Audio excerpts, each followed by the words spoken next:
Syarat pertama untuk berubah, mesti ada azam, mesti sebut kepada Allah Subhanahu Wa Taala. Bukan nanti lepas solat, di mana saja. Di mana saja sebut dengan Allah untuk berubah, untuk mendapat hidayah, untuk menjadi dekat dengan Allah, untuk menjadi bersih sebelum bertemu dengan Allah Subhanahu Wa Taala. Allah akan panggil dan buka lorong pada kita. Satu. Yang kedua, mesti buang kiber, bongkak, besar diri kena buang. Bongkak ni tuan-tuan, ada besar sebutir pasir pun cukup dah untuk orang itu tidak layak mendapat rahmat dan tidak layak mendapat hidayah Allah Subhanahu Wa Taala. Jaga elok. Bongkak ni dia nak main kat apa? Kat orang miskin ke kat orang kaya?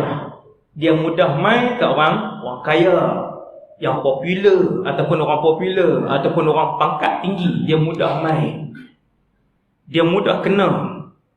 Ada orang miskin juga bongkak tapi tak ramai lah. Hak paling banyak sebab dia hak kaya lah. Paling banyak orang hak kaya yang terkenal ke lagi bongkak. Dengan harta dia berasa lebih mulia daripada orang lain. Dengan jawatan dia rasa lebih mulia daripada orang lain.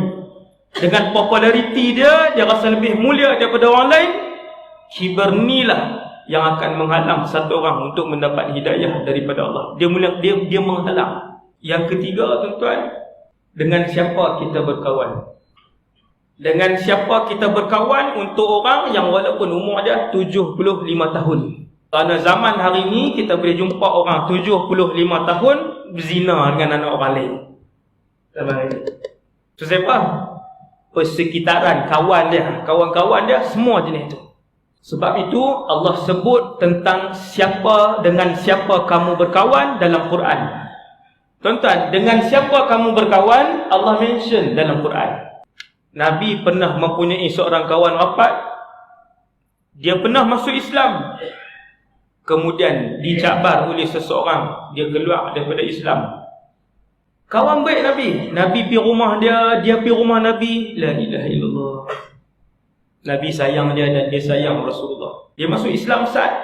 Kemudian dah satu Mekah semua duk hina Nabi apa semua. Dia ni akhirnya mula menjauhkan diri dengan Nabi dan akhirnya dicabar oleh Ubay bin Khalaf.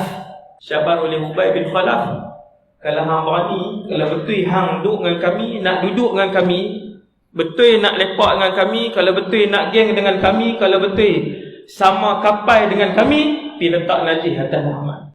Allahu Akbar. Rugi. Tuan-tuan, dia pergi letak najis atas belakang Nabi SAW. Kemudian dia murtad. Maka dia adalah manusia yang paling menyesal di padang mahsyar kerana dahulu kawan baik dia ialah Rasulullah sallallahu alaihi wasallam. Sehingga Allah sebut tentang kawan ini di dalam Al-Quran, tentang persahabatan dia dan Rasulullah. Seandainya dia berkawan dengan Rasulullah sampai dia wafat, kedudukan dia di sisi Rasulullah dalam syurga di akhirat. Tapi sebab dia pilih untuk berkawan dengan Ubay bin Khalaf, habis dia. Kawan boleh membawa kita sama ada ke syurga ataupun boleh bawa kita ke neraka. Syarat yang keempat dan yang terakhir ialah tempat yang elok. Tuan-tuan, ni untuk berubah. Tempat yang elok. Sebab itu dalam satu hadis semua orang tahu kisah ni, bila satu orang ni dia bunuh 100 orang. Hadis ni hadis sahih tuan-tuan. Lepas dia bunuh 100 orang, dia penduk, dia kata teruk sangat dah ni. Tu dia bunuh 100 orang baru nak sedar. Bukan bunuh serentak kan. Kalau bunuh serentak macam Bashar al-Assad tu kan, sekali bunuh 100, 200, 800 orang, 1000. Hak tu tak berasa apa dah. Laki ni dia bunuh, sekali dia bunuh seorang, lepas beberapa minggu pula dia bunuh. Mencecah bilangan orang yang dia bunuh tu, Rasulullah sebut secara spesifik 100. Kemudian bila dia dah bunuh cukup 100 tu, dia duduk, dia kata tak kena berubah. Mai daripada dalam hati dia, dia kata nak kena berubah. Aku insaf, aku nak berubah, nak taubat. Ni saya cerita pendek ni. Dia pun jumpa Tok Guru. Hak dia jumpa ni nombor 2 dah. Dia pergi jumpa, guru tu tanya, di mana tempat tinggal kamu? Dia pun sebut sekian. Maka Tok Guru tu pun jawab, tempat tu banyak maksiat. Maka Tok Guru tu sebut, Allah Subhanahu Wa Taala boleh terima taubat kamu dengan sebanyak mana pun dosa yang kamu buat, dengan syarat Tok Guru ni kata mesti pindah daripada tempat tu. Hang duduk di situ, kawan-kawan semua tak elok, duduk di situ, persekitaran dia tak elok.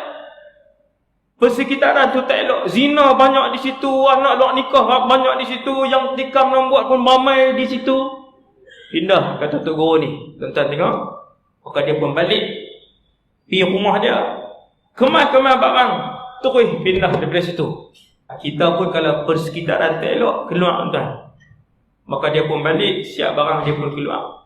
Tengah perjalanan, tak dan sampai pun kampung yang orang kata apa, kampung orang baik-baik.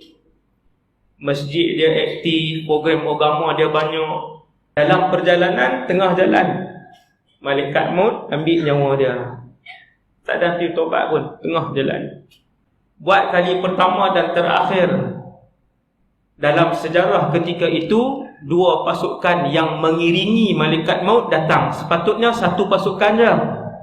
Tuan-tuan sekalian, setiap kali kita mati, yang akan ikut malaikat maut satu pasukan je, iaitu sama ada pasukan malaikat rahmat kalau kita orang soleh, ataupun pasukan malaikat azab kalau kita orang jahat. Mai bukan dua orang yang iring malaikat maut. Laki-laki ni dua grup mai. Malaikat maut pun roh tu duduk di tangan dia, dia pun tengok. Ini nak bagi kat siapa ni? Dua-dua mai. Sepatutnya satu grup saja tuan-tuan. Mesti satu grup saja. Itulah kali pertama dan terakhir. Dua grup mai.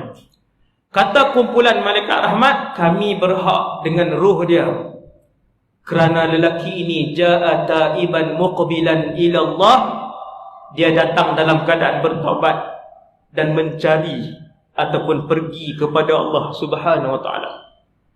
Kumpulan malaikat azab kata tak, roh dia kami yang ambil, wahai malaikat maut, bagi ke kami. Sebab lam yasjud lillahi sajdatan qat, lelaki ini tak pernah sujud walaupun sekali kepada Allah.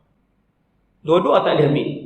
Allah hantar mai malaikat lain. Ini cerita hadis sahih Muslim. Hantar mai malaikat lain turun. Malaikat ni ada keputusan.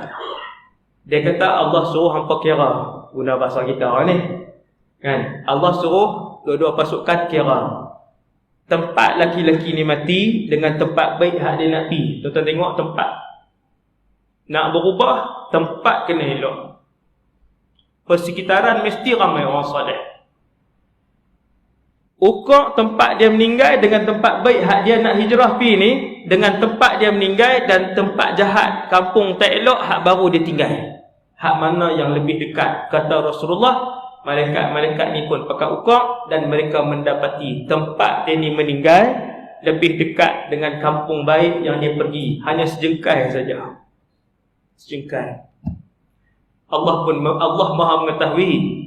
Tapi Allah nak tunjuk kepada saya dan kita semua bagaimana Allah berurusan dengan orang yang pergi kepada Allah Subhanahu Wa Taala. Akhirnya roh dia diberi kepada pasukan malaikat rahmat.